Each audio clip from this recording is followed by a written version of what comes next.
Magandang buhay sa lahat mga ka-explorer!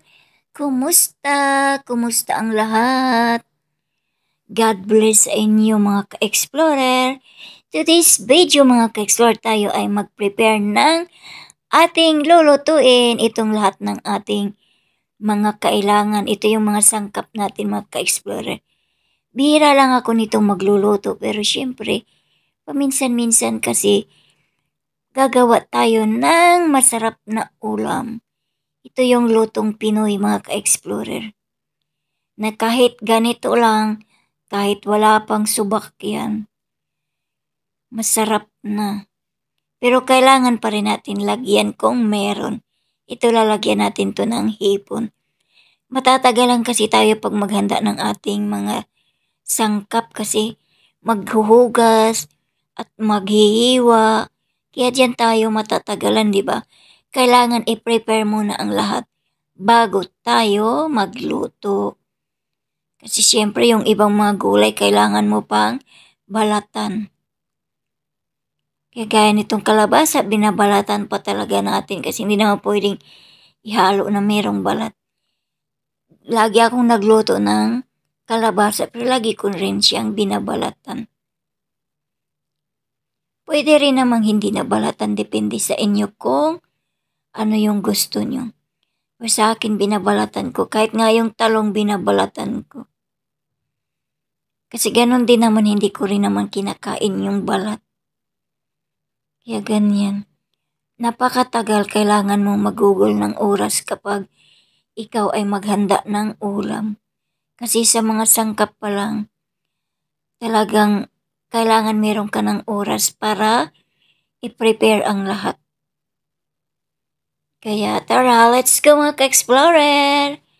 Samahan niyo ako maghanda ng ating mga sangkap para sa ating recipe. Thank you mga ka-explorer. God bless sa inyong lahat at mag-ingat po kayo.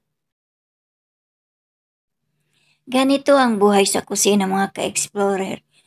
Kasi kapag kainan na, kailangan tayo mag-isip ng ating mauulam.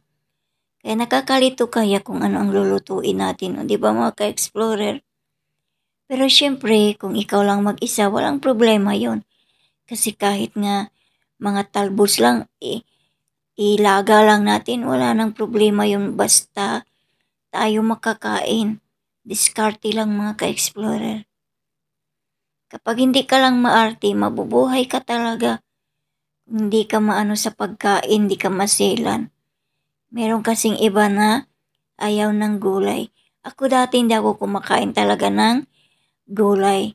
Pero kalaunan, naging habit ko na rin na kumain ng gulay. Kasi mas masustansya talaga ang gulay. At madali lang din natin lutuin. Kahit pa isa-isa kung meron lang tayo, kahit isa-isa, walang problema yon kung hindi tayo makabili ng lahat ng mga sangkap natin ng ating mga gulay. At ako nga bumibili kahit isa o dalawa. Kahit nga yung sitaw bumili ako, 10 piraso lang yun nabili ko. At pakunti-kunti ko lang din yun niluluto. Kahit 3 o 2, ginagawa ko na yung adobo mga ka-explorer. Basta meron lang gulay. Kasi mas masarap kumain kapag may gulay. O diba mga ka-explorer? Ready na yung ating mga sangkap mga ka-explorer. Ready na rin tayo para magluto. Kaya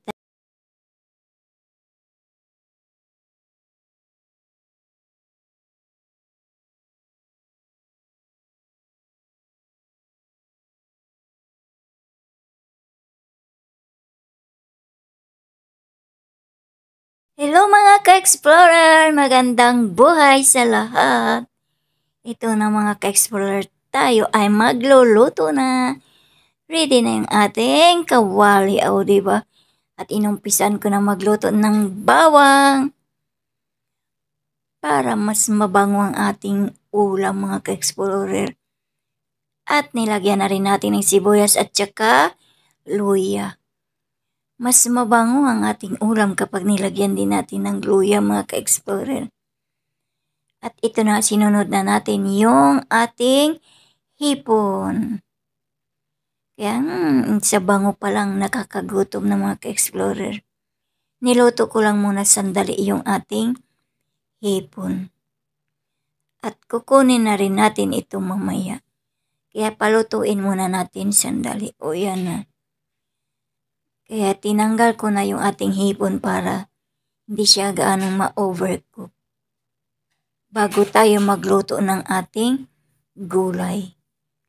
Para isunod na rin natin yung ating gulay, mix-mix muna natin yung ating mga bawang. O yan, sunod na natin yung ating kalabasa.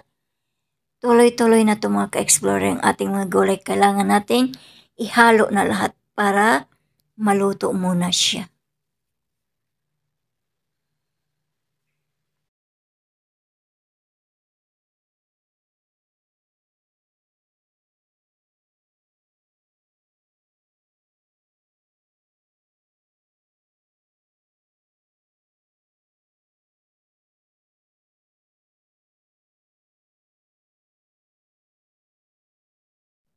Wala akong fresh na coconut milk, mga ka-explorer, kaya itong powder ang ginagamit ko. Nilagyan ko na lang ng hot water at konting mix-mix para walang buo-buo. Para dito natin ilagay sa ating gulay. Masarap kasi talaga pag mayroon tayong ginataang gulay, o diba? Nakakamiss ang ganito nating mga ulam. Kaya yan, ihalo na natin yung ating gata. At syempre, konting tubig rin ang ating ilagay para mag-mix ang lahat. Kaya ayan, lagyan na natin ng pampalasa. Kunting asin tsaka powdered garlic at saka pepper. O diba, mga ka-explorer? Ganyan tayo magluto at meron pa tayong pampasarap.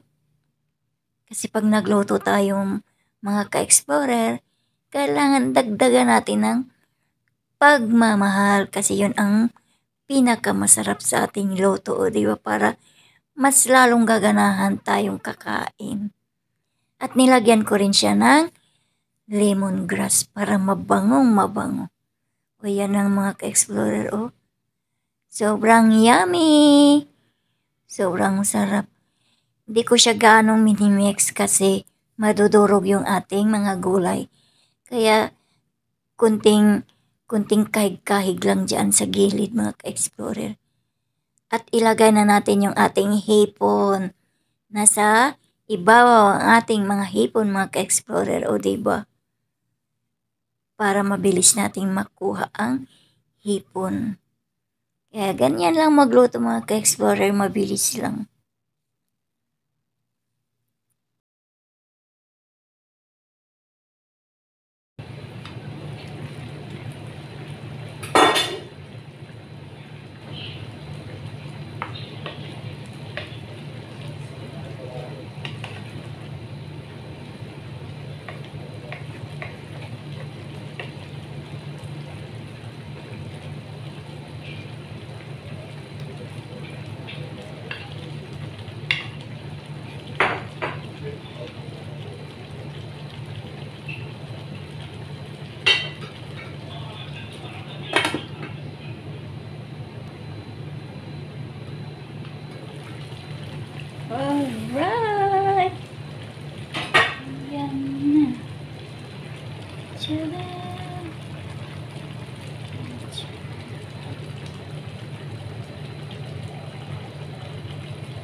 Tadaan!